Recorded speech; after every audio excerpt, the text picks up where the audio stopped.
Hi guys. Have you ever wondered why, the moment you surrender to sleep, your mind opens a hidden doorway, flooding your night with strange places, old faces, and scenes that crumble into confusion as soon as sunlight hits them? You breathe out slowly, settling into the quiet of your room, as the question hangs there, soft around the edges, like a blanket you didn't realise you needed. Before we start, likes and subscribes help me keep making these. Where are you listening from? Drop your city and time in the comments. I'm always reading them, thinking, wait, people in the States listen to history stories to sleep. Tonight, we're talking about what ancient people thought dreams meant. Pillows good, blanket situation handled. Perfect. Trust me on this one. You let your shoulders drop, feeling them loosen a little as you breathe in the warm dimness of the room. You listen to the soft air, the near silence, the hum of whatever small appliance you forgot to unplug. It all sets the stage for a slow drift backward, way backward, to a time when the world was quieter and the nights were darker, and people took dreams as seriously as they took storms, omens, and the suspicious behaviour of goats. You close your eyes for a moment, imagining ancient people lying under wide skies, staring up, trying to make sense of the strange little movies that played behind their eyelids. You walk slowly into the ancient world, or at least the version of it your sleepy mind constructs. The ground feels warm under your feet, dust clinging to your skin the way old stories cling to memory. Somewhere nearby, a fire cracks softly, just enough to remind you that warmth exists. Around it sit people who have never heard a single scientific explanation for anything that happens at night. Only myths, whispers, and the occasional loud superstition delivered with full confidence. You move a little closer, listening as they speak about dreams the way someone today might talk about taxes or football, with certainty, dramatic flair, and a touch of existential dread. When an elder begins to talk about a dream of a giant bird carrying off a goat, nobody laughs. Instead, everyone pauses, squints thoughtfully, and nods in agreement as if this is obviously a message from a god who has run out of subtler ways to get attention. You feel the night breeze brush past you, carrying the smell of dry grass and the faintest hint of smoke. These people truly believe dreams are doorways, sometimes gentle, sometimes chaotic, always meaningful. Some think they're visits from ancestors. Others insist they're warnings sent by gods who refuse to communicate through normal channels like written notes or politely scheduled thunderstorms. You walk past them, letting their voices blend into soft, incomprehensible murmurs that almost lull you into sleep. Somewhere in that haze, you begin to realise how deeply they relied on dreams, not just as curiosities, but as guides. If someone dreamt of a river overflowing, the community prepared for flooding. If someone dreamt of a lion sitting calmly by a tree, that meant the gods were in a good mood, probably. If someone dreamt of their neighbour stealing bread, well, let's just say social tensions got interesting. You keep walking slowly and without urgency, letting the ancient world unfold around you like a calm, steady tide. The stars above you shine brighter than any modern sky could allow, brighter than streetlights, headlights, or screen glare. It feels like each one is watching, waiting to see what you'll dream next. And as you breathe in this old, quiet world, you feel yourself sinking deeper into the story, comfortably trapped between someone else's past and your own slow, drifting present. You walk farther into the landscape, feeling the ground shift beneath you from dry earth to something softer, sand maybe, or dust worn down by centuries of footsteps and forgotten rituals. A faint moon hangs in the sky, like it's doing the bare minimum, just enough to keep you from walking face first into a rock. You take your time, because there's no reason to rush when history moves at the pace of a nap. Ahead of you, a small village curls into the darkness, quiet except for the occasional restless animal or the soft thump of someone turning over on a straw mattress. The air smells of old wood, grain, and the faint mineral tang of stone. You step closer, almost feeling the sleepy exhale of the place. People here dream with intention. They believe every image, every wandering scenario, every ridiculous scene involving a fish with human legs means something. You approach a simple home, its doorway lit by the fading glow of an oil lamp, the wick whispering faintly as it burns. Inside, a family is settling in for the night, A mother gently pats down a flattened mat, smoothing it as though preparing a stage for whatever dream performance might arrive. A father stretches his back with a quiet groan, likely hoping the gods will send dreams of something pleasant for once, and not another lecture disguised as complicated animal symbolism. A child curls up tightly, practically vibrating with excitement because children tend to have the best dreams, bright, nonsensical, and occasionally prophetic. You stand at the threshold, invisible, watching as the small flame flickers. The shadows sway across the walls like soft waves. You realize that in this world, nobody ends their day without acknowledging their dreams. They discuss them in the morning, interpret them in the afternoon, and go to bed expecting new ones, like nightly letters from a cosmic pen pal. When you step back outside, you notice an elder sitting by the doorway of another house. Their eyes are half closed, their hands resting on their knees, their expression carrying that serene look people get when they know their role in the world. This person is the dream interpreter of the village, someone who can listen to the wildest dream and respond with a straight face, as if being chased by a giant shadow horse is absolutely normal. You approach slowly, listening to them hum a quiet, steady tune. They speak without looking at you, though the words seem to drift in your direction anyway. They talk about how dreams are like a river flowing from the divine world to the human world, sometimes muddy, sometimes clear, always carrying something important. People often visit this elder at dawn, rubbing sleep from their eyes, eager to relay their dreams before they forget the details. You almost smile at the thought. Humans, across all ages, desperately trying to explain the weirdness of their own subconscious. As you move on, you hear the soft rumble of distant chanting, maybe a priest or a healer performing a nighttime ritual meant to calm the mind before sleep. Symbols drawn on walls, tiny charms placed carefully under pillows, herbs burning in shallow clay bowls, all of it meant to encourage dreams that bless, guide, or at the very least, don't terrify. You walk through the centre of the village, passing over hardened dirt marked with countless footprints. The night feels cool and still, like the world is holding its breath, waiting to see what stories will unfold in the minds of those drifting off. Somewhere a dog sighs. A jar creaks as it cools. The tiniest breeze stirs the dust near your feet. You keep walking, your steps slow and soft, letting the ancient night fold itself around you. Dreams are coming, both theirs and yours, and you feel the weight of all those imagined worlds brushing gently against your thoughts. You walk along the narrow path leading out of the village, your feet brushing over cool soil as the night deepens. The sky seems heavier now, stars hanging like they're listening in on your thoughts. There's a softness to the air, the kind that makes your breaths feel slower, deeper, almost as if the world is deliberately lowering its volume for you.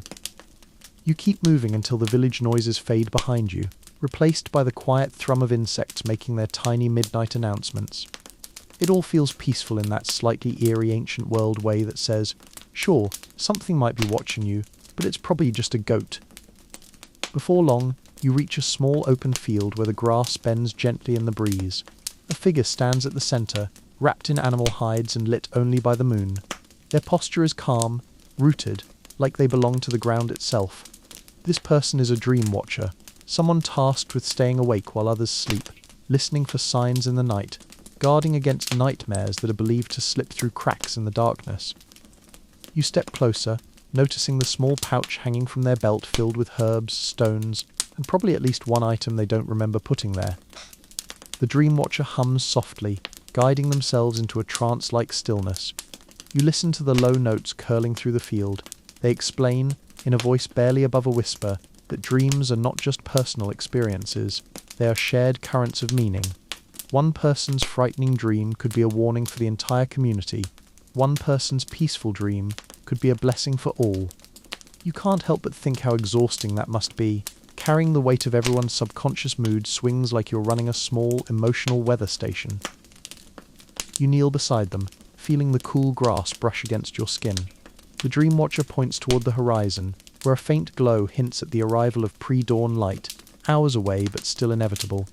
They tell you that when light begins to reappear, dreams lose their strength. The nighttime is when dreams are real, alive even.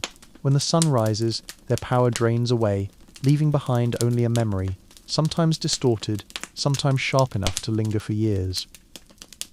You sit with that thought for a moment. It feels strangely familiar, like something you've known but never said out loud. The idea that dreams are little nighttime visitors that fade with morning sounds almost comforting. You glance back at the village, imagining dozens of people shifting in their sleep, each mind travelling through landscapes that don't exist, meeting people who don't live, hearing voices that aren't real but feel real enough to matter. The dream watcher reaches into their pouch and pulls out a handful of dried leaves. They crush them between their fingers, releasing a scent that is herbal, smoky, and just a little mysterious, the kind of smell that makes you feel like something spiritual is supposed to happen whether you like it or not. They scatter the crushed leaves into the wind, explaining that this will help guide dreams toward clarity rather than chaos. You aren't sure how much of that to believe, but the scent is soothing, and the motion is gentle enough that you decide to let reality take a back seat for now. You stay seated beside them, watching the sky darken slightly as clouds drift across the stars.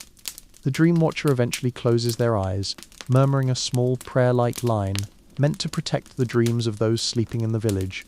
You can almost feel the intention in their voice, carried by the wind. You rise slowly, walking away as quietly as you can so you don't disturb the ritual. Your steps feel softer now, more aware, as though you're slipping deeper into the world of dreams even while awake. Each movement feels slower, drawn out, like the night is stretching itself around you. And as you walk, you wonder, if dreams held this much meaning in this ancient world, what kind of messages might be waiting in yours tonight? You make your way down a gentle slope toward a cluster of tall stones that rise out of the earth like the ribs of some ancient sleeping creature. They're arranged in a loose circle, their surfaces smoothed by wind, rain, and countless hands. You step inside the ring, feeling the temperature shift just slightly, the air thicker and heavier, as though these stones trap the dreams of all who once gathered here. At the center sits a low altar, nothing extravagant, just a flat rock with markings carved into its surface. You run your fingers across the grooves, feeling the uneven cuts that form old symbols, spirals, eyes, lines that branch like trees. These are dream symbols used by ancient people to map the logic of their dream worlds. You imagine someone kneeling here thousands of years ago, trying to understand why they dreamt of fire, or water, or a stranger offering fruit. You can almost hear their confusion echoing through time. You sit on the ground, legs crossed, letting the stillness settle around you. The stones block the wind, creating a quiet pocket of air that feels strangely protective. You tilt your head back, staring up through the open circle at the sky. The stars blur slightly as your eyes grow heavier, that pleasant driftiness pulling at you. But you stay awake, sensing movement in the shadows. A group approaches slowly, figures dressed in simple cloth, carrying clay jars filled with thick smoke that curls upward in lazy trails. They gather around the altar, speaking quietly among themselves.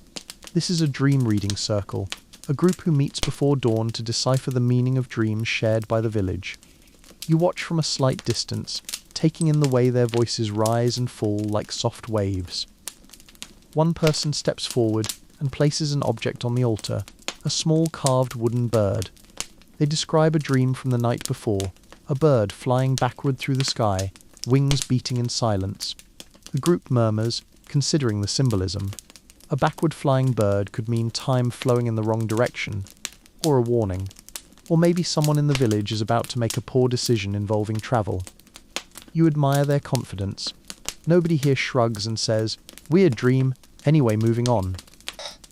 Another person steps forward, this time with a small stone shaped like a droplet. Their dream involved water rising from the ground instead of falling from the sky. A few people gasp quietly as if this is very serious business. The water rising could mean hidden danger, unexpected change, or simply that the person drank too much before bed. But they don't joke about it, they take it seriously, turning the dream like a puzzle piece between their minds. You shift your weight slightly, not wanting to interrupt but also eager to hear more. The group takes turns adding dreams to the discussion, some symbolic, some mundane, some a bit absurd, but all treated with the same level of reverence. They believe dreams are messages wrapped in metaphor. You wonder how many misunderstandings these metaphors must have caused over time, and the thought makes you smile gently. As the group continues, one elder begins drawing shapes into the dirt. Their finger moves slowly, confidently, as if tracing paths only they can see. These lines connect the dreams, weaving them into a narrative that spans the entire village. It's oddly beautiful, the idea that people once believed dreams weren't separate experiences but shared threads binding the community together. A cool breeze slips between the stones, brushing your skin. You rise, stepping quietly out of the circle, as dawn begins pushing faint pink light across the horizon. The dream readers keep working, unfazed by the coming day. You walk away slowly, feeling the hush of morning settle over you. The world seems softer now, as if dreams have seeped into every corner. And you keep going, knowing there is still much more the ancient world believed about the wandering landscapes of sleep. You follow a narrow trail leading toward the edge of the village, where the land slopes gently downward into a valley. The night lingers here a little longer, reluctant to give way to dawn. A cool layer of mist curls around your ankles, moving like a sleepy creature stretching itself awake. You step through it slowly, feeling the moisture cling to your skin, soft and almost comforting. The world here feels quieter, as if even the earth is easing into the day with deliberate slowness. You notice a small structure ahead, simple walls made of clay and branches, roofed with woven reeds. It leans slightly to one side, like it was built by someone balancing between enthusiasm and questionable craftsmanship. This is the home of a dream healer, someone who specializes not in interpreting dreams, but in repairing the damage caused by nightmares.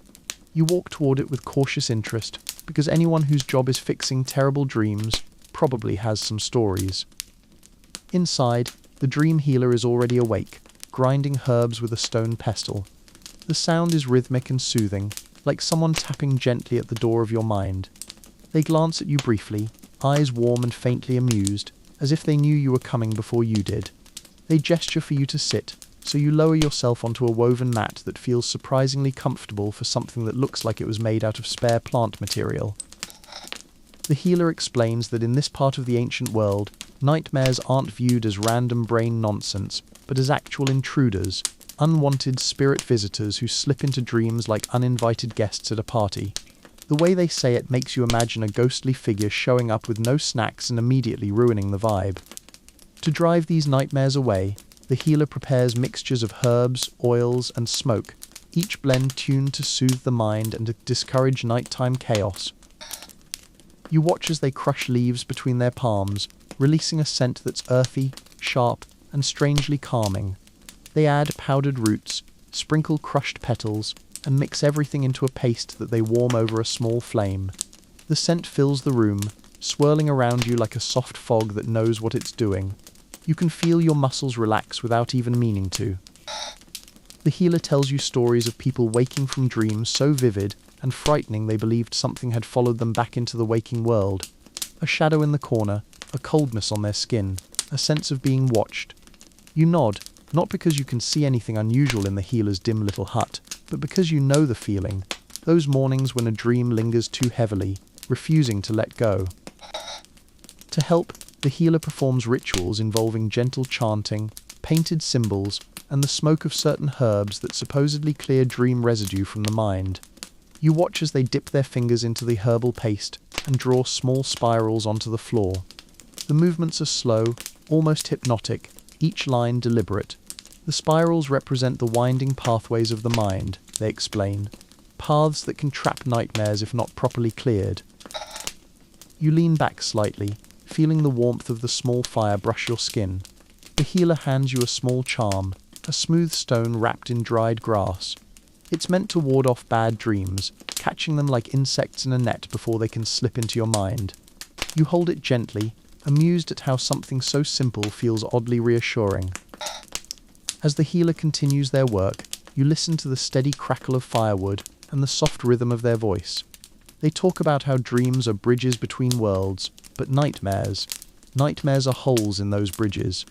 You smile at the imagery, imagining a dream bridge patched with herbs and whispered prayers. When you finally stand to leave, the healer nods as if giving their quiet blessing. You step outside into the misty air again, holding the charm loosely between your fingers. The sky is getting lighter now, but the world still feels deeply wrapped in the softness of night. You breathe in slowly, letting the calm settle deeper in you. Then you start walking again, moving toward new stories waiting in the waking dream landscape ahead. You keep walking, letting the land guide you as the early morning light begins spreading across the horizon like warm paint brushed over a dark canvas. The mist thins until it's just a soft shimmer in the air, and the shapes of distant hills become clearer.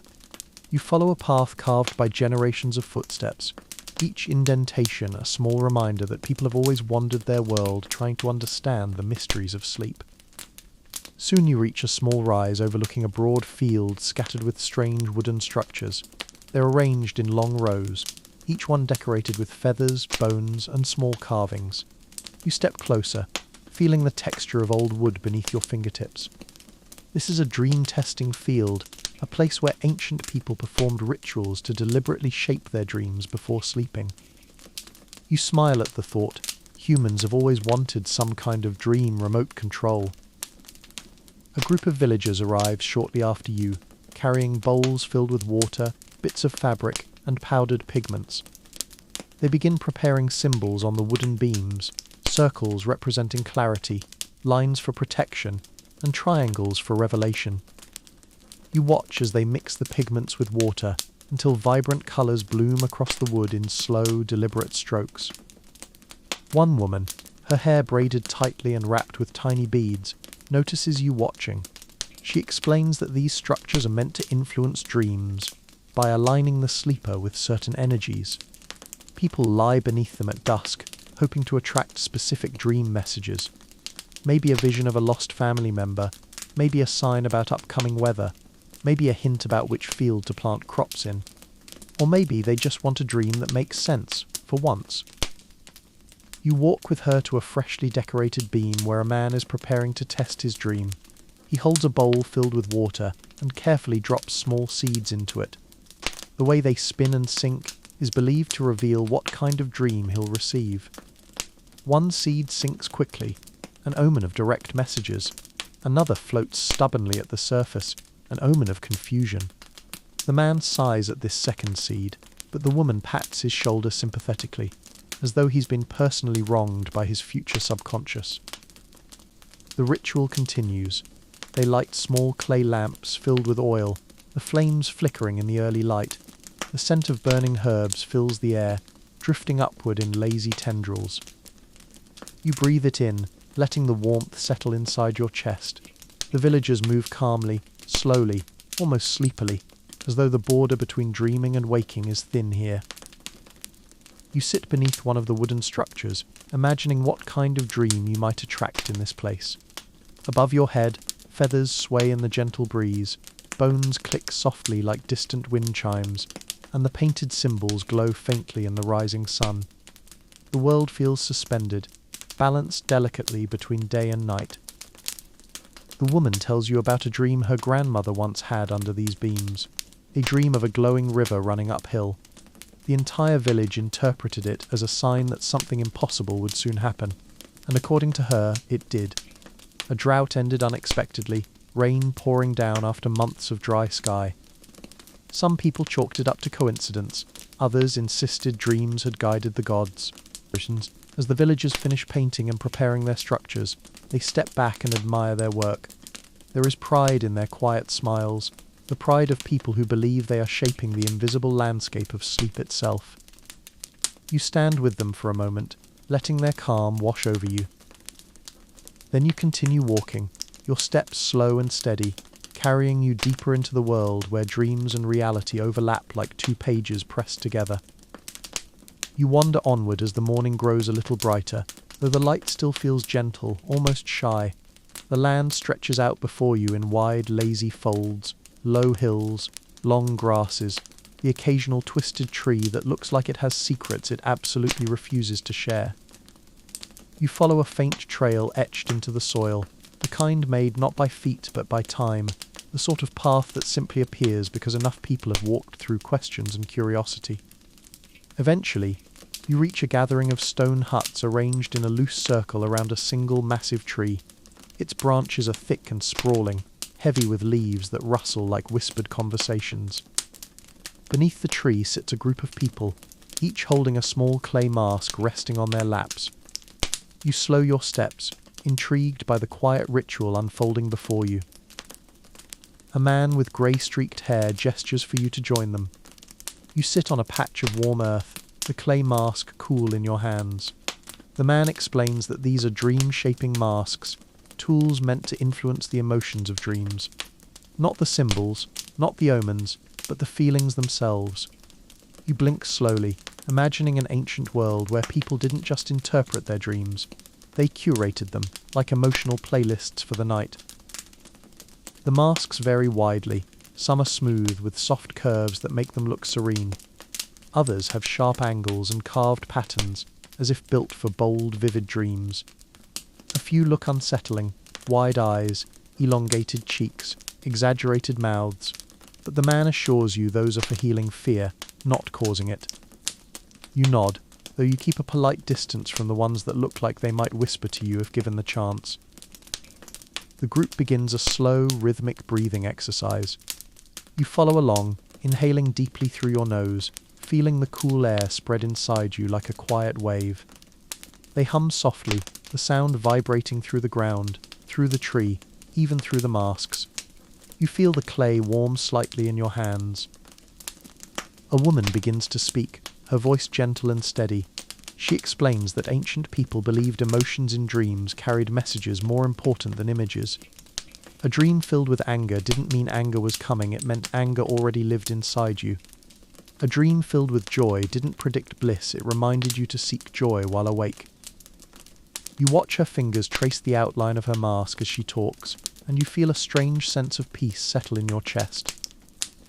The group lifts their masks and places them lightly over their faces. You follow suit. The clay presses softly against your skin, cool and earthy. Through the narrow eye slits, the world looks muted, as if dipped in warm fog. The people around you sway slightly, humming deeper now, a shared vibration that seeps into your bones. Someone begins tapping a drum slow, deliberate beats that seem to come from the center of the earth. You feel each thump echo inside your ribs. The tree above you sways with the rhythm, branches rustling in a strangely synchronized response. The whole scene feels dreamlike, appropriate, considering what you're witnessing. After several minutes, the group lowers their masks. Some look lighter, breaths easier. Others seem reflective, as though they glimpse something tangled inside themselves. You remove your own mask, feeling its imprint linger on your skin. The man explains that the masks don't control dreams, they guide them, nudging emotions toward clarity. Some nights the guidance works, some nights the mind does whatever it wants, which feels extremely relatable. The group disperses quietly, leaving you alone with the big, ancient tree. Its roots twist across the ground like thick tendrils, and you wonder how many dreams have passed beneath its branches over the centuries. Probably more than you can count in your current sleepy state. You rise, stretch, and continue along the path, feeling the faint heaviness of the mask ritual still clinging to the edges of your thoughts. The world seems softer now, as if each step nudges you closer to the quiet inner layers where dreams begin. You walk deeper into the hills, where the land rises and falls in slow, drowsy waves. The sun finally peaks over the horizon, but its light remains gentle, filtered through a thin morning haze. It paints everything in muted gold, the grasses, the stones, even your own hands as you lift them toward the warmth. The day has begun, but it feels like it's tiptoeing around your journey, trying not to wake you too abruptly.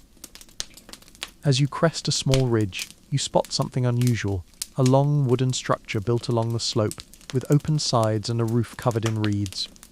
From a distance it looks like a pavilion, but as you approach, you notice intricate carvings along its beams, moons, animals, swirling patterns, and shapes that look suspiciously like abstract doodles made meaningful only through tradition. This is a dream-sending hall, the man explains when you step closer. This is where people come not to interpret dreams or receive them, but to send them outward, hoping the wind will carry messages to ancestors, guardians, or distant loved ones. You blink slowly, letting that sink in. Ancient people weren't just decoding dreams, they were actively mailing them. Inside the hall, several individuals sit cross-legged on woven mats, eyes closed, hands resting on their knees. A bowl of smouldering herbs sits at the center, releasing smoke that spirals upward like a tired dancer stretching after a long night. The scent is softer here, almost floral, with hints of resin and sweet grass. A woman gestures for you to sit beside her. You do, feeling the mat shift beneath you. She explains that to send a dream, one must first build it in the mind, assemble it like a fragile sculpture of memories, wishes and emotions. Then, through slow breathing and intention, the dream is released. Not literally, she assures you with a tired smile. Nobody actually expects the dream to fly off like a bird. It's symbolic, emotional, a kind of nighttime prayer.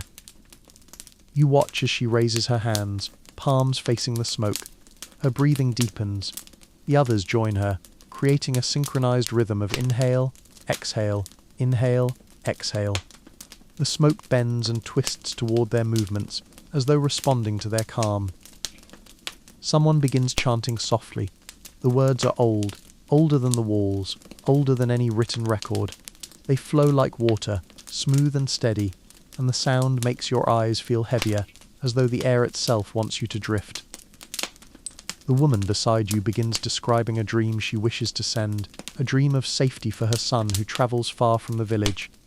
Her voice trembles slightly, but her breathing remains steady. You feel the weight of her intention, a quiet love woven into the ritual. Another person sends a dream of healing for an elder whose strength has waned.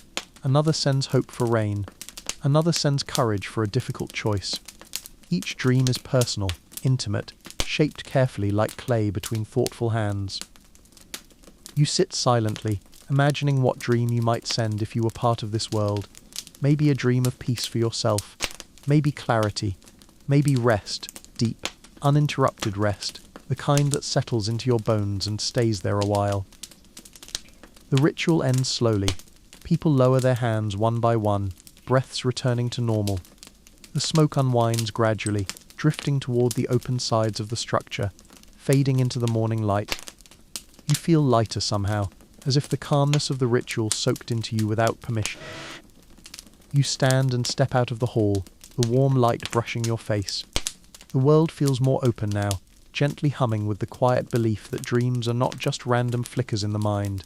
They're connections, messages, bridges stretching invisibly through time. You take another slow breath, letting the warmth settle into your chest. Then you continue walking, following the soft path that winds deeper into the land of ancient dreams. You continue along the worn trail until it gently bends toward a valley covered in soft, pale grass. The wind moves across it in long, sweeping motions, making the whole landscape ripple like a sleeping creature breathing slowly beneath a blanket. You walk quietly, matching your steps to the valley's rhythm, letting the calmness settle deeper into your shoulders. Near the center of the valley sits a circular stone structure, low to the ground, almost hidden by the grass. As you approach, you notice it has no roof, just a ring of stones carved with moon-shaped markings. The stones look ancient, older than anything you've passed so far, and each one leans slightly inward, as if bowing toward the center. A pair of elders sit beside the entrance, their cloaks patterned with symbols that look like crescents and stars. One gestures for you to join them with a small nod, the kind that suggests they've been expecting you. You feel that familiar sensation again, like the landscape itself knows your footsteps. Inside the stone circle, several people sit or lie on the grass, eyes half closed. Some whisper softly, some simply breathe, some trace the shapes of the carved stones with slow, deliberate fingers. The atmosphere is thick with a deep, peaceful stillness, the kind that almost makes you yawn just by standing in it. One of the elders begins speaking in a voice so smooth you could fall asleep to it right then. He explains that this place is dedicated to the ancient practice of dream, borrowing not stealing, not copying, but borrowing. You blink, intrigued. He smiles faintly, clearly amused by your curiosity. He explains that people would come here not to interpret dreams, but to release them temporarily, allowing others to borrow the emotional essence of the dream for healing or understanding. Not the full dream, just its feeling, its tone, its color. The joy from one person's dream could be shared with someone grieving. The courage from another's dream could comfort someone facing a trial. It wasn't magic, he insists. It was empathy made ritual. You sit down among the others, feeling the cool earth sink slightly under your weight. The elder invites you to close your eyes and breathe deeply, as though preparing to borrow a small piece of someone else's dream just for a moment. You hesitate, then let your eyelids fall, feeling the soft darkness wrap gently around you. A low humming begins, different from the previous chants you've heard, this one soft and wavering, like wind brushing over crystal. The sound vibrates through the air, through your ribs, even through the ground beneath you. You feel yourself drifting, not asleep but not fully awake either, like teetering on that fragile edge where dreams usually begin. You sense a faint emotion brushing against your mind. It's warm, gentle, tinged with something like nostalgia. Not your memory, not your feeling, it's someone else's, floating lightly, as if offering you a soft place to rest. You let it linger a moment before it fades.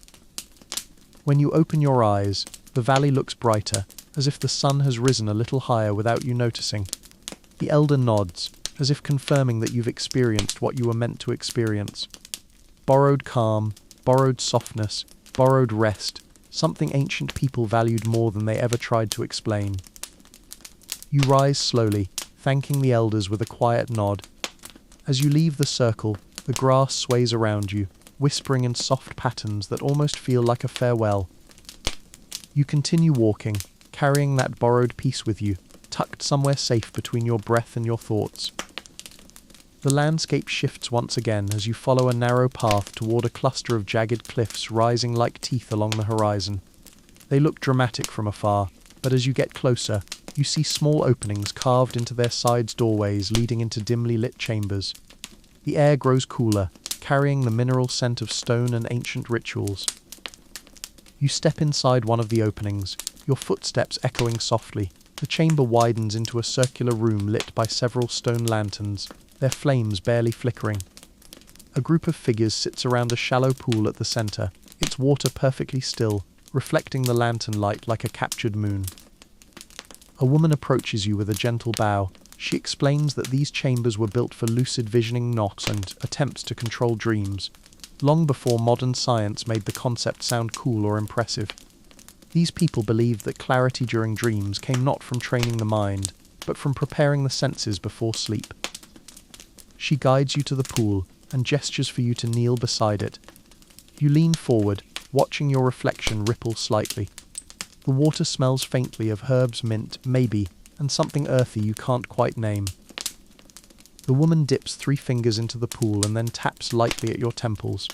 It's not dramatic, no chanting, no thunder, no sudden glowing, but the touch feels grounding, like she's clearing a bit of mental dust from your thoughts. She explains that before sleeping, dreamers would stare into the pool until their reflection blurred into abstract shapes. By the time they closed their eyes, they carried that gentle distortion with them, making it easier to recognize when they were dreaming. It wasn't about controlling the dream entirely, just staying aware enough to listen to it without fear. You sit quietly as others begin their ritual. One person murmurs a mantra designed to anchor awareness. Another traces circles in the air with slow, looping gestures. Someone else simply breathes, deep, calm, breaths that echo softly against the stone walls. A quiet serenity fills the chamber, the kind that seems to thicken the air. You watch your reflection shimmer slightly in the pool, the lantern light turning your features warm and hazy. If you stared long enough, you suspect the water might reveal something unexpected, some inner truth or hidden image. But for now you're content to just watch the gentle movements. A young man beside you shares, in a quiet whisper, that ancient dreamers often believed lucid dreams were doorways into deeper understanding. Not portals, not magical worlds, just clearer mirrors. Sometimes they used lucid visioning to confront their fears. Sometimes to relive moments they wished they'd handled better. Sometimes simply to fly, because why not? The thought makes you smile faintly. Even in the ancient world, people wanted to feel weightless. The ritual continues a while longer, though time feels thick and slow in the chamber. Eventually, the woman taps your shoulder gently, signaling the end of your visit. You step away from the pool, your reflection breaking into ripples behind you. As you exit the chamber, the cool air of the cliffs brushes your face, waking you just enough to keep moving. You stand outside for a moment, letting the breeze settle on your skin. You feel a new clarity, subtle, but there, like someone lifted a veil from your thoughts. You turn back to the path, still wandering through the quiet world of ancient dreams, letting every step guide you further into the strange and peaceful stories people once believed while they slept. You descend from the cliffs into a region where the land grows warmer again, the air carrying a soft, sweet scent, something like dried fruit and honey warming under the sun. The terrain flattens into a wide expanse of reddish earth, cracked in gentle patterns that look almost like faded etchings. You walk slowly, savouring the quiet, half wondering how many dream traditions could possibly fit into one wandering journey. Eventually you spot a cluster of tents arranged in a crescent shape. They're tall and billowing, dyed in muted shades of clay red, soft ochre, and deep brown. They sway a little in the breeze, like giant sleeping animals breathing in unison. You step closer, feeling the ground soften beneath your feet, until you reach the tent at the centre. A woman stands at the entrance, wrapped in layered fabric that moves like flowing water. Her eyes are bright but deeply calm, the sort of eyes that seem like they've seen worlds inside worlds. She invites you in with a gesture so fluid it feels like part of the wind. Inside, the tent glows with warm, filtered light. Bowls of herbs sit arranged in careful rows. Lavender, myrrh, cedar, crushed petals, powdered bark, even things you can't name. Each one releases a faint aroma that drifts upward and blends with the others. The air feels thick but not overwhelming, almost like sinking onto a soft mattress made of scent. The woman explains that this place is devoted to dream forecasting, not predicting the future, she clarifies. Never that, but understanding the emotional weather of a dream before falling asleep. She gestures toward the bowls, describing how ancient people believed that specific fragrances could tilt the forecast of the night. Calm dreams, reflective dreams, dreams of release. Sometimes even those rare dreams where the mind stops overworking itself and simply rests. You follow her to a round cushion at the centre of the tent. She instructs you to sit, close your eyes, and breathe deeply through your nose. You obey, and immediately the scent wraps around you, warm, soothing, subtly sweet. Behind your eyelids, shapes begin to drift lazily, like clouds forming and dissolving in slow motion. She murmurs softly, guiding you through the process. She tells you to picture your mind as a broad sky, and your thoughts as passing winds, some cold, some warm, some turbulent, some barely a breeze. She explains that dream forecasting wasn't about forcing dreams, but preparing the emotional sky so the night could unfold more gently. You keep breathing, letting the soft fragrance find its way through the clutter in your mind. You feel tension slip from your shoulders, your hands, your jaw. The woman encourages you to imagine placing the day's worries in a bowl, imaginary or otherwise, and then setting it down outside the tent, just for tonight, just to see how it feels. When you open your eyes, the tent feels different, warmer, softer, almost glowing. The woman smiles knowingly, as if she's seen the exact shift she was looking for. She hands you a small bundle of herbs wrapped in cloth, the kind ancient people would tuck near their sleeping mats, a little emotional weather guide for the night ahead. As you step back outside, the wind carries the faint scent of herbs after you. Your thoughts feel looser, your breath easier. The tents sway quietly, as if nodding in approval. You continue onward, letting the last traces of the fragrance linger in your mind like a soft prediction of rest. You follow a narrow dirt path that winds through several low hills until the landscape subtly changes again. This time the ground is dotted with tall, thin stones, standing upright, arranged in seemingly random clusters. But the closer you walk, the more intentional they become. Some form arcs, some form spirals, some connect to others with thin lines carved along the earth. You step into one of the spirals, and immediately the air feels different, lighter, cooler, almost humming. A man stands at the centre, tracing his fingers along one of the stones. He looks up at you with the quiet expression of someone who's been waiting for company but wasn't in any rush about it. He explains that this is a dream spiral, a map of the unconscious that ancient people walked through before sleeping. The idea was simple. Walking the spiral prepared the mind for the wandering, winding nature of dreams, not to control the path, but to welcome it. You glance down at the spiral carved in the dirt, and can't help but notice how closely it resembles the strange loops your mind makes right before you fall asleep. The man gestures for you to walk the spiral. You step forward, following the path slowly, one foot, then another. The motion is rhythmic, almost hypnotic. You feel your breath settling, your shoulders dropping, your awareness softening around the edges. The stones around you seem to lean in slightly, as though listening to your steps. He explains as you walk that people once believed dreams were shaped by how you entered sleep. If your mind wandered in circles, the dream would follow in loops. If your thoughts moved in zigzags, the dream would shift sharply. The spiral walk helped people unwind the mental knots of their day, giving their dreams a smoother place to begin. You reach the spiral's center, where a small stone bench sits. You lower yourself onto it, the stone cool against your legs. The man sits across from you and begins describing an ancient belief that the center of the spiral represents the still point of the mind, the quiet core where thoughts dissolve into calm. People would sit here, breathing gently, holding the silence like a fragile lantern. You remain quiet, listening to the faint sound of wind slipping between the standing stones. It's barely a sound at all, more like the memory of sound.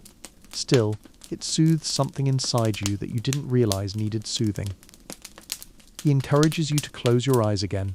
You do, feeling the world dim around you. The earth beneath you feels steady, grounding. The wind feels like a soft hand brushing past your face. Even your thoughts feel slower, drifting like leaves in a lazy current. When you open your eyes, the man nods once, satisfied. You stand and walk back through the spiral, moving outward this time. The pattern feels familiar, like retracing the steps of a dream you woke up from too quickly. As you step out of the spiral, the land stretches before you once more. The stones stand silent behind you, but you carry their calm with you, an anchor, a quiet center, a reminder that the mind has its own patterns, its own tides, its own slow spirals. You continue walking, feeling the path beneath your feet like a soft, steady heartbeat guiding you deeper into the ancient world of dreams. The path continues, weaving through a quiet grove of trees whose branches brush lazily against one another, whispering secrets that only the wind can understand. You notice how the light filters through the leaves, scattering in slow, dappled patterns that feel almost deliberate, like someone arranging a visual lullaby for your eyes.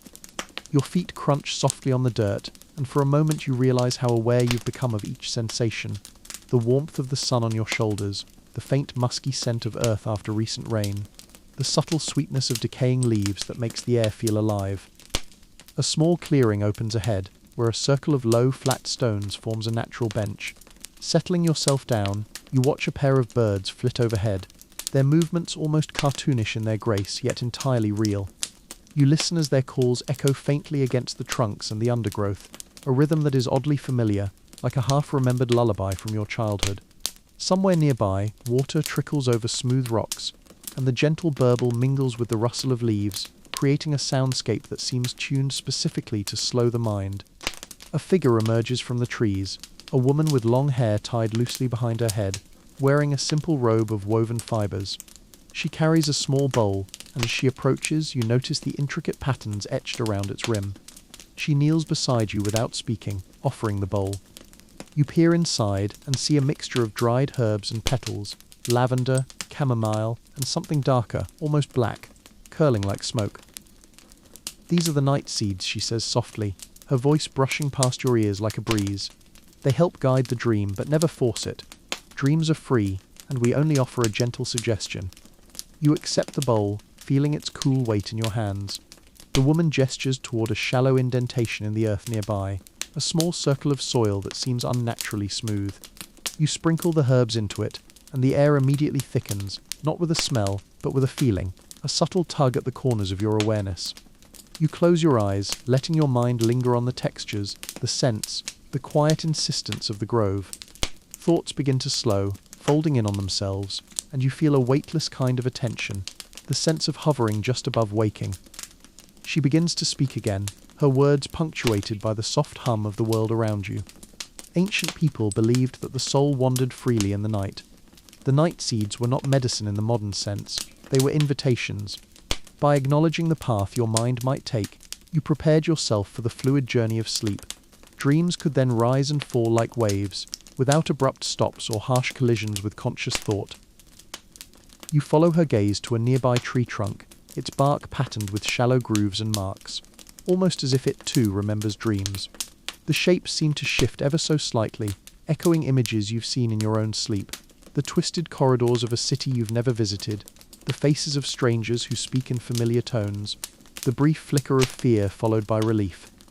The woman watches your eyes, nodding as if understanding the invisible conversation between your waking self and the hints of what will come once your body succumbs to night. When you finally open your eyes fully, the grove seems unchanged, yet subtly different, as if the world itself has exhaled a long breath. The circle of stones feels like a sacred space, not because of ceremony or magic, but because of attention, care, and the deliberate slowing of perception. You rise and continue along the path, the crunch of dirt beneath your feet now accompanying the gentle pulse of anticipation for what sleep might bring. The path slopes gently upward, leading to a low ridge overlooking a wide expanse of meadow, bathed in a dim, fading light. You notice how the horizon glows softly, as if the sun, in its final act of the day, is stretching lazily, unwilling to leave. The air smells faintly of honeyed grass, and a breeze carries the distant murmur of animals settling in for the evening. You stop for a moment, letting the vista settle around your senses, like a painting being completed stroke by stroke. Here, a small group of people sits scattered across the ridge, each engaged in quiet activity. One tends to a cluster of tiny lanterns, adjusting their wicks and ensuring the flame dances without faltering. Another lays out simple cloths, arranging stones, feathers, and carved tokens in patterns that you cannot immediately decipher. You realize that they are preparing for the dream watching, a ritual meant to honor and observe the fleeting stories that arise during sleep. One of them, an older man with a lined face and gentle eyes, beckons you closer.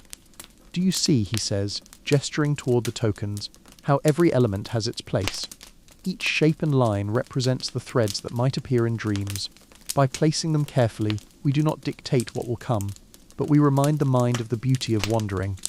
His voice has a cadence that matches the wind brushing through the meadow, steady yet unpredictable, drawing you into a quiet attentiveness. You crouch beside him, feeling the cool blades of grass against your hands. He hands you a small token, a flat piece of wood etched with a spiral. "This," he whispers, "is a guide, not a rule. It will help your mind recognize the turnings of sleep without forcing them." You hold it lightly, sensing the weight not in grams but in the suggestion it offers, a gentle invitation to drift rather than a command to obey. As you settle on the ridge, the sun dips lower, and the first stars appear faintly in the indigo sky. Their light feels deliberate and patient, not urgent or demanding. You notice the way the horizon fades into shadow, how the meadow seems to stretch into infinity, inviting you to let go of linear thought. In the distance, a lone owl calls, its voice echoing across the meadow and into the gentle folds of your awareness. You breathe slowly, allowing the rhythm to sync with your heartbeat. The older man continues to speak, narrating stories of how people long ago interpreted omens in their dreams, visions of birds, shifts in clouds, or the ripple of water in a stream. Each sign was not literal, he explains, but symbolic, guiding the dreamer toward insight, understanding, or simply deeper rest. You find yourself imagining the patterns in the sky as messages, subtle nudges, hints to be recognized in the soft theater of sleep. Time seems to expand and contract here. You feel the soft pull of drowsiness beginning, not as urgency but as a gentle transition. You notice the texture of the token in your palm, the faint whisper of grass, the shifting tones of evening air. All of it converges in a quiet crescendo that is less about sensation and more about anticipation, a careful, deliberate preparation for the mind's night voyage. The dream watching, you realize, is less about control and more about attention, a slow, patient acknowledgement that sleep is a landscape to explore, not a problem to solve. You rise from the ridge, letting the gentle slope guide your descent into a narrow valley below.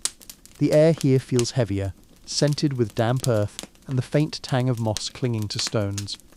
A thin ribbon of fog winds lazily across the ground, curling around your ankles like fingers brushing lightly against skin. You move slowly, aware of each step, letting the natural rhythm of walking match the unfolding quiet inside your mind. Somewhere water trickles from a hidden spring, a constant, soft undertone to the otherwise still air. The valley widens into a series of terraces carved into the hillside, each lined with stone walls covered in a tangle of creeping vines and tiny flowers. The effect is almost theatrical, as if the earth itself has staged a gentle scene for anyone patient enough to notice. A small boy runs ahead, carrying a bundle of thin reeds. He lays them carefully on one of the terraces, forming patterns that seem insignificant until you step back and see how they echo the spirals from the stones earlier. There is repetition here, a thread of intention threading the landscape together, though it's subtle, almost imperceptible to anyone rushing through. A woman with dark eyes and silver-streaked hair appears beside you, her hands cupped around a bowl of warm water. She gestures for you to wash your hands, and you obey, noticing how the water is warmer than expected, almost comforting in its gentle insistence. As the moisture touches your skin, a soft shiver runs through you, not from cold but from awareness, the sense that each element here, even something as simple as washing, has its own place in preparing the mind for the night ahead.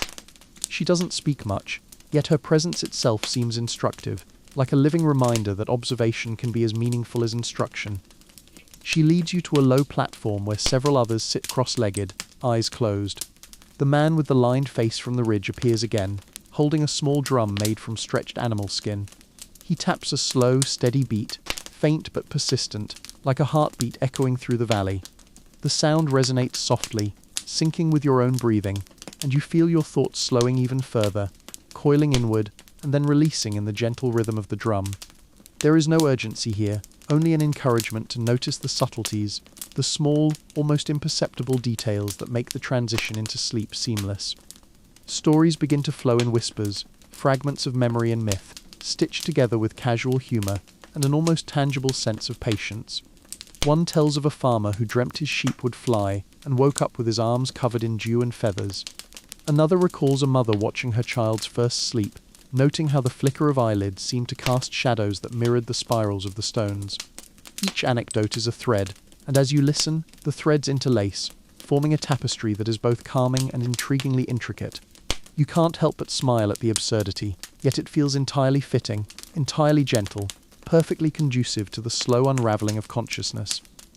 The drum continues, the valley breathing around you, and you feel a curious awareness of yourself as both observer and participant. Every breath, every shift of weight, every fluttering sound of wings or rustling leaves becomes meaningful, not in a way that demands comprehension, but in a way that encourages surrender. You realize that the valley, the terraces, the spirals of reeds and stones, and the rhythm of stories are all scaffolds for the mind to climb upon as it prepares to let go. Sleep is not a thief here, it is a patient companion, waiting for its cue. You leave the valley the soft drizzle of evening, having turned the path slick, each step producing a quiet squelch that harmonizes with the distant murmur of the drum fading behind you. The landscape begins to rise again, and you notice the occasional flicker of torchlight along the higher ridges, small signals of life preparing for night. You feel a sense of continuity, as if each location you've passed is part of a single, gentle lesson that dreams, and the rituals surrounding them, are less about forcing events and more about noticing patterns, paying attention, and moving through cycles at a natural pace. Ahead, a grove of silver-leaved trees opens like a whispering cathedral. The trunks are narrow, straight and pale, reflecting the dim light as if coated in frost. You step beneath them, and the canopy above casts a muted, shifting glow, dappled and soft, giving the impression of being suspended in a quiet, waiting world. Here the air carries the scent of dried flowers, faintly clinging to branches as if they are memories held by the trees themselves. You notice the tiny movements, the occasional drop of dew, a leaf trembling without wind, the faint shuffle of creatures unseen. All these small details coalesce, guiding your attention downward, inward, toward the calm centre that has been growing steadily since the spiral. A figure emerges from behind one of the trees, carrying a bundle of thin, smooth sticks. The person kneels and begins to arrange them in a delicate, geometric pattern on the soft earth. You realize the pattern mirrors the constellations above, and perhaps also the fractal loops of your own thoughts. You kneel beside the figure, imitating the placement, aware that the activity requires no words, only gentle attention. Every stick, every placement becomes a quiet marker of intention, a tactile meditation preparing you for the theatre of sleep. As you complete the pattern, the figure gestures toward the sky.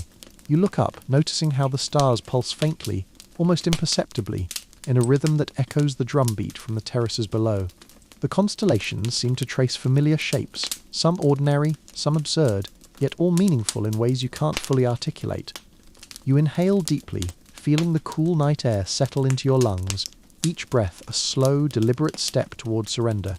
The body relaxes, the mind softens, and the sense of anticipation for dreams becomes a gentle, curious energy rather than an urgent demand. A low murmur begins, a cadence of collective breathing and soft whispers, not commands but shared acknowledgement that the night is a landscape to explore. You close your eyes for a moment, noticing the subtle vibrations beneath your feet, the hush of the grove, the faint shimmer of stars above, and the lingering scent of flowers. The world feels suspended, a delicate balance between awareness and release, an invitation to let the imagination wander without friction, to allow dreams to rise naturally, uncoerced. When you open your eyes, the figure is gone, leaving only the pattern of sticks as a quiet reminder of your presence and participation. You rise, walking slowly along the next stretch of path, each step deliberate, each breath gentle. The ridge stretches ahead, and beyond it, you sense the continuation of this soft, attentive journey, one that will carry you through the remaining landscapes of the night, teaching the mind to wander, drift, and ultimately, rest. The path now narrows again, flanked by towering reeds and tall grasses that sway lazily in the evening breeze. Their movement produces a soft, almost musical rustling, like a quiet orchestra tuning itself before a performance. You step carefully, feeling the cool dampness of the earth underfoot, noticing the subtle variations in texture as your shoes sink slightly with each step. Somewhere in the distance, the faint croak of frogs merges with the gentle burble of a hidden stream, creating a rhythm that is neither hurried nor stagnant, simply persistent and reassuring. A figure appears at the edge of the reeds, carrying a lantern that casts a warm, soft glow, illuminating the path just enough to keep the shadows gentle. You sense no urgency in their movements, they seem to float along the trail rather than walk. As you follow, you notice tiny insects dancing in the lantern light, their fleeting patterns reminding you of the ephemeral nature of dreams themselves. Each step feels suspended in time, as though you are walking in a space where past, present, and imagination overlap seamlessly. The figure gestures for you to pause at a small clearing, where a shallow pond reflects the darkening sky. Its surface is still, almost mirror-like, broken only by the occasional ripple from a falling leaf. You kneel at the edge and trace your fingers lightly over the water, feeling the cool resistance, noticing the way the ripples propagate outward, gently distorting the reflection of stars above. The figure sits quietly beside you, their presence a calm anchor, a reminder that observation itself is a form of participation. There is no conversation needed here, the silence communicates everything necessary. You sense the underlying lesson in the ritual, that dreams, much like the ripples in the pond, begin with a small disturbance, a thought, a sensation, a memory, and expand outward, interacting with other elements, shaping and being shaped in return. The reeds sway, the pond reflects, and the distant chorus of the nocturnal creatures forms a backdrop for this gentle exploration.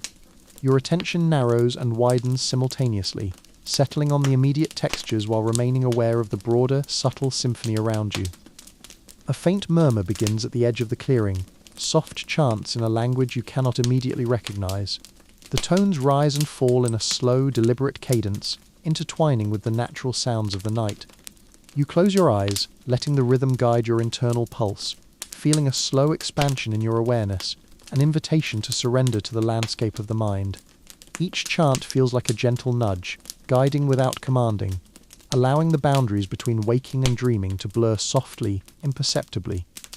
When you open your eyes again, the figure has vanished, leaving only the glow of your own reflection and the rippling pond.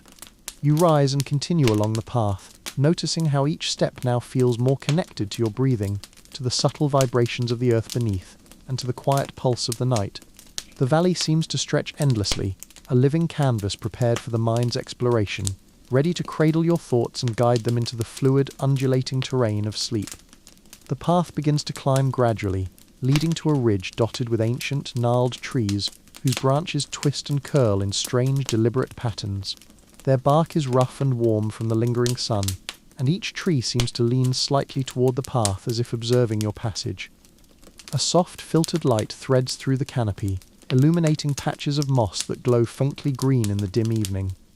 You notice the scent of resin and damp earth grounding your senses, and feel a deepening awareness of your own body moving rhythmically through this living corridor. Ahead, a figure kneels beside a small fire pit, carefully arranging stones around a central flame that flickers weakly but steadily.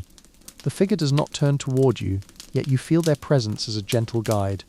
You step closer, allowing the warmth of the fire to brush against your chilled hands, noticing how the shadows stretch and retract across the gnarled trunks, creating transient shapes that almost seem to dance. Each flicker and shadow feels deliberate, not in a controlling way, but in a manner that draws your attention into the subtle interplay of light and dark. The figure gestures for you to sit on a nearby log. You comply, noticing how the wood cradles your weight, firm yet forgiving. Around the fire, small carvings and tokens lie scattered: feathers, pebbles, scraps of cloth. The arrangement is casual, almost accidental, yet each piece carries a silent significance, echoing the earlier patterns you've witnessed in spirals, terraces, and sticks. The world seems to be quietly insisting on attention, on noticing, on preparing the mind for gentle navigation between waking and dreaming. You watch the flames dance, slow and irregular, a natural meditation. Each flicker captures something within you, perhaps a memory, a thought half forgotten, or a sensation you didn't know you were missing. The figure begins to speak, their voice soft and steady, recounting how ancient people believed fire was a bridge between worlds, a way to honor both the day that had passed and the dreams that would arrive with the night. Not commanding dreams, but acknowledging their existence, their power, and the mind's capacity to wander freely through them. You close your eyes for a moment, letting the crackle and warmth envelop your senses. The scent of smoke, the rhythm of your breathing, and the cool air beyond the fire all converge, creating a gentle oscillation that lulls your thoughts into a slower, more fluid motion. You feel a kind of awareness without effort, a recognition that each experience, each step, each ritual along this journey has been a preparation, not for control, but for ease, for immersion, for surrender. When you open your eyes again, the figure nods once, lightly, and then fades into the shadows beyond the firelight. You rise, feeling the gentle pulse of the night beneath your feet, and continue along the ridge. The trees lean in, the wind murmurs faintly, and the horizon stretches open ahead, a quiet invitation to continue the journey through the landscapes of mind and dreams, deeper into the slow, attentive night. The ridge narrows as you move forward, bordered by low shrubs and the occasional jagged rock that juts like a silent sentinel. The air has cooled noticeably, carrying with it a faint metallic tang, perhaps the scent of distant rain, or the natural musk of the earth settling into evening. You step carefully, letting your senses attune to each sound, the crunch of gravel underfoot, the whisper of leaves brushing against one another, the distant call of an owl echoing softly across the slope. It feels as though the world itself has hushed, creating a cocoon of quiet perfect for reflection and gentle observation. A soft glow appears ahead, diffused through a cluster of delicate lanterns hung from the branches of thin, arched trees. They swing slightly in the breeze, their light flickering across the rocks and shrubs, creating long, wavering shadows. The illumination is enough to show the way, but not so bright as to erase the calm darkness. You feel an almost imperceptible thrill in this gentle interplay of light and shadow, as if the world is subtly reminding you of the dual nature of sleep. Light and dark, awareness and surrender, presence and drifting. A woman emerges from between the lanterns, carrying a shallow bowl filled with water and a few small, floating petals. She kneels on the ground and gestures for you to join her. The water is cool, and when you touch it, you notice a faint vibration, almost as if it carries a memory of countless nights spent under the same sky. You let the petals float between your fingers, tracing their paths as they drift slowly across the surface, each movement deliberate yet unpredictable, much like the unfolding patterns of dreams. The woman's calm gaze guides your attention inward without a single spoken word, showing you the power of quiet observation.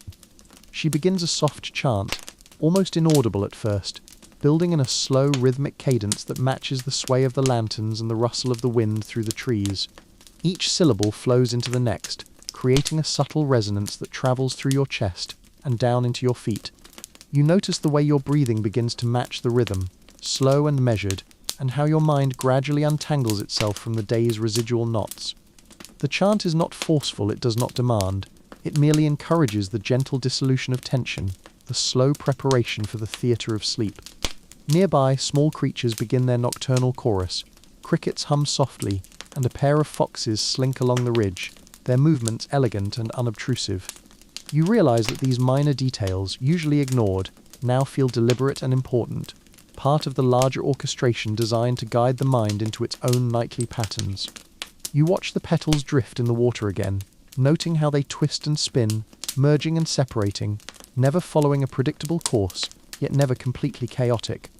It mirrors the landscape of your own thoughts as you prepare to surrender to the fluidity of dreams. The woman nods once and disappears into the shadows, leaving only the soft glow of lanterns and the floating petals. You rise slowly, feeling each movement as a deliberate act, conscious of the rhythm in your own body and the subtle cadence of the world around you. The path continues, inviting you forward, deeper into the night, into the layered, winding, endlessly patient terrain of the mind preparing for sleep. You descend gently from the ridge into a wide, shallow valley, where the ground softens and the grass grows taller, brushing lightly against your legs with each step. The air is cooler now, tinged with the faint scent of wet stone and distant blooms. Your ears pick up subtle sounds, the soft rustle of hidden creatures, the trickle of water over rocks, the occasional distant echo of a branch swaying. Each sound is deliberate, part of the quiet orchestra that seems to stretch infinitely across the valley, guiding attention without commanding it. A narrow stream cuts through the valley, its surface reflecting the deepening indigo of the sky above. You kneel to trace a finger along the water's edge, noting how the surface distorts gently with each movement, ripples intersecting and fading like tiny waves of thought. At the stream's bank, a figure waits, a man with long silver hair and calm eyes, sitting cross-legged on a flat stone. He gestures to you silently, inviting you to settle beside him. You obey, aware of the cool stone beneath you, the soft hum of the stream, and the faint lingering warmth from the ridges above. He holds a small bundle of twigs and dried herbs, arranging them carefully in a circular pattern on the ground. Each placement seems intuitive, almost casual, yet you sense a deep intention behind every movement. He explains in a quiet, measured tone that ancient people believed the mind's wandering before sleep was like water flowing through this valley, sometimes calm, sometimes turbulent, always moving, never fully predictable. The herbs and twigs act as guides, subtle markers that encourage the mind to move fluidly without resistance, gently reminding it of the natural cadence of thoughts and images as they arise. You watch, absorbed, as he sprinkles a few dried petals into the center of the circle. A faint aroma rises, lavender, sage, and something earthy that you cannot immediately place. The scent intertwines with the ambient sounds and the soft air around you, creating a multi-sensory rhythm that is both grounding and liberating. Each inhalation slows your pulse, each exhalation seems to release a little tension, a little lingering awareness of the day you've left behind. The valley feels suspended, as though time itself has paused to allow the mind to settle. A gentle wind brushes across your face, carrying tiny flakes of pollen that swirl like dust motes in the lantern light from the ridge above. You follow their movement with your eyes, noticing the subtle, hypnotic patterns, and feel your thoughts moving in sync, folding and unfolding without force. The man begins to hum softly, a tune almost imperceptible, blending with the murmurs of the stream and the rustle of grass. You recognize the familiarity of these tones, ancient, simple, yet somehow profoundly comforting. The valley itself becomes a vessel, cradling your awareness, preparing the mind for the soft descent into sleep. When you finally rise, leaving the circle behind, the valley stretches endlessly ahead, open yet intimate. Every texture, the soft grass, the cool stones, the gentle breeze, reminds you that the night is not an empty void but a carefully prepared space. Each element encountered, from the spirals of stones to the drifting petals, has been a guide, a subtle encouragement to surrender to the rhythms of the mind, to navigate the intricate landscape of dreams with curiosity, attention, and patience. As the path gradually fades into a soft haze, You feel a gentle heaviness settling over your limbs, not of fatigue but of quiet acceptance, as if the world itself is tucking you in beneath its vast, patient sky. The air carries a mingling of scents, earth, damp stone, faint flowers long past bloom, that seem to linger just for you, weaving an invisible quilt of familiarity and calm around your senses. You notice the rhythm of your breathing, slow and deliberate, each inhale drawing in the residual warmth of twilight, and each exhale releasing the lingering weight of thought, of expectation, of moments you will not need to carry further tonight. The moon stretches lazily across the horizon, its pale silver glow brushing the landscape like a soft caress. Shadows have softened, becoming indistinct, almost part of the night itself, and even the sounds, the distant murmur of water, the whisper of leaves, the occasional quiet call of creatures waking only for the nocturnal hours, seem to ebb gently, not demanding attention but offering comfort, a quiet companionship that does not rush or intrude. Your body feels aligned with this unspoken cadence, each muscle relaxed, each joint unwinding, as though every step you have taken has been a careful preparation for this moment of stillness. Thoughts drift like slow clouds, moving effortlessly across the expanse of your awareness, and you realize you are no longer grasping at ideas or images, but letting them rise and fall naturally, part of the rhythm that has guided you through spirals of stone, terraces of earth, and moonlit clearings. Every small detail, the flicker of a distant lantern, the gentle sway of grass in the night wind, the soft echo of footsteps, seems preserved in this delicate, almost sacred space, each one a reminder of the patient, subtle artistry that guides the mind toward dreams. You allow yourself to fold inward, curling comfortably around the sensation of quiet, letting your attention become fluid and unhurried. There is no urgency to awaken, no need to act, only the awareness of the slow, undulating journey your thoughts will now continue in the unlit theatre of sleep. Every rhythm you have observed, every sound, smell, and texture forms a soft mosaic that holds you, gently but insistently, in a place where rest is not merely possible but inevitable. And as your awareness softens completely, merging with the muted, tender world around you, there is a subtle, profound sense of letting go, a sensation like sinking into the embrace of a calm, patient ocean.